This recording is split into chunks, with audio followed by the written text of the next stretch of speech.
Okay, so starting a YouTube channel. First one. Never really did this before in any form, so it's definitely gonna come off as rusty to you, I imagine, even if it seems well put together for me. And it doesn't seem well put together for me at all. Already noticed a few critical errors. There's practically no presentation in this first video. This is what you're gonna be looking at, my garage. And you're not going to be seeing me because I don't have a tripod or any manner by which to use my iPhone to record myself from a distance, and I don't like close-ups. So this is what you're going to be seeing during the video. But it shouldn't matter because this video is about, this channel is about philosophy. So the idea is I'm going to be using a very raw form of philosophy. Trying not to adhere to any one particular school of thought, and just really raw human potential for on the spot, on the fly philosophy, which I think is useful in an age where we have the very opposite of that, which is not so much philosophy, but as like a sort of politically motivated ideological pseudo philosophy, right? That's what you pretty much see on the net, almost anywhere you look these days. And I don't know, philosophy has taken a bit of a backseat. There are people like Jordan Peterson and Sam Harris who engage in real philosophical discussion, but not a whole many, right? A whole lot. So, again, please forgive this first video. I'm an extremely self-conscious individual. Like right now, I'm heavily aware of my accent, for example. And, I'll tend to focus on things like that for a while until I sort of get caught up in the whatever point I'm trying to make. So for this episode, I'm going to discuss God, I guess. We'll start with that. That's a big question, right? What is God? Does God exist? Now, the last couple of centuries, decades anyway, we tend not to really put much emphasis on God, right? Science has sort of taken over, which has been largely a good thing for human progress. And so you get more and more atheists, and established religion does not help the cause at all, because established religion is basically one step up from a cartoon, right? Like this guy with a beard up in heaven, it's completely a narrative. Not going to get into the importance of that narrative, the map of meaning that it serves as, for our culture that was developed over 2,000 years, that encompasses psychology and social behavior, and it's a map of meaning. I mean, it's probably the greatest achievement of humanity. The Bible, our Christianity, my religion, not so much anymore, more just spiritual. But anyway, the point is, yes, God is relevant, I think, especially in this day and age, because we're not scientific creatures, we're not robots. Although we do have that capacity to look at things in that way, it's not, we're more holistic than that. There's more to our story than just science and data. And, but the problem with the search for God is that there's no established means by which to do that in the West. Like science, you can't find God with science or with regular methods of rationalization. Why? Because our whole way of thinking is to classify, right? To break down, to stratify. And science is just a distilled version of doing that. And it's something we evolved with. To gather resources and to, it makes sense for a human to look at the world in that way. But does the world actually work that way? It's a completely different question. So an example of what I mean, we'll tend to look at a seed, for example, and see a seed, right? When you look at a tree, now it's a completely different entity. They're related in some sense, ontologically, for sure, but we classify them as different entities, right? A seed is a seed, a tree is a tree. So it's simple. But in actuality, I mean, you plant a seed. At some point, it becomes a tree. And where do you draw the line? Where, which point do you say, okay, this seed now ceases to be a seed and has become a tree? It's like, I don't know, but surely at some point it's no longer a seed and it's a tree, right? So there's a gray area in almost every human classification you could think of. If you really think about it, there's this huge gray area where there's arbitrary at some point, where it almost doesn't matter within that gray zone. Christ, even where the gray zone begins and ends is a gray zone. But anyways, whatever. If you can establish the gray zone, you can, arbitrarily decide where the seed ends and the tree begins and whatnot.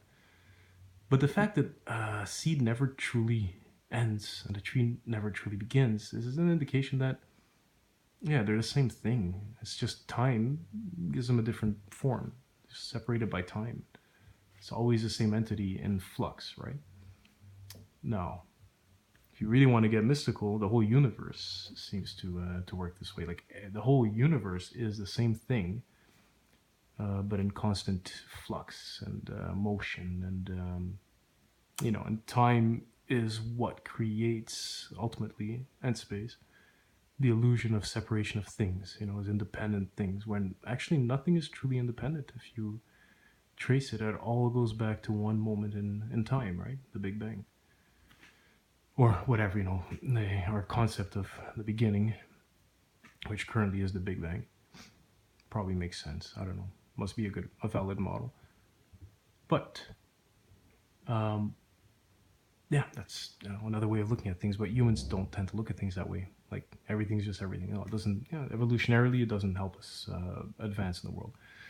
But we're at a point where a lot of our evolutionary traits no longer serve us, and it is time to start exploring, right? Employing everything at our disposal, because I hate to say it, but it looks like humanity is almost in a crisis. I don't want to say we're in a crisis, but we're close, Don't have to go into detail with that. It's just in every sphere you can imagine. That's what seems to be the case, right? So, if you want to find God, I'm going to use a scientific method. The best that'll get you is the guy with the beard. It's a very scientific method is looking for things, for objects, for separation. And God is contrary to that. It's the very opposite of that. So you'll never find God with scientific method. You have to look at things differently if you're looking for God. I'll give you an example. Try to find, one of the biggest mysteries we know of, consciousness. You can't really pinpoint it. You can't find it anywhere in the brain, right? Scientific method can't do much about consciousness. Hell, if it wasn't for our experience of consciousness, we would deny its very existence. Like, hypothetically, right? Because you need to be conscious to notice you're conscious or deny it. But hypothetically speaking, like, there's no evidence of consciousness. The reason we know consciousness exists is because we are conscious. That's the only fucking reason. Right? So, think about that. It's like the one thing that you can not prove or pinpoint or whatever is more ultimate of a reality, more significant reality, almost than anything else you could think of. It's the one thing you know for sure, that you're conscious. And it's the one thing you can't prove or show or demonstrate. Well, you know what I mean. You can't see directly. So God would be something like that, right? It's like, consciousness is a property of the mind. So by being a property of the mind, it's not in any one place. It's something that arises as a natural consequence of a complex system. I took busy. Eu tô fazendo um vídeo. Tu destruíste. Oh, God. Fuck.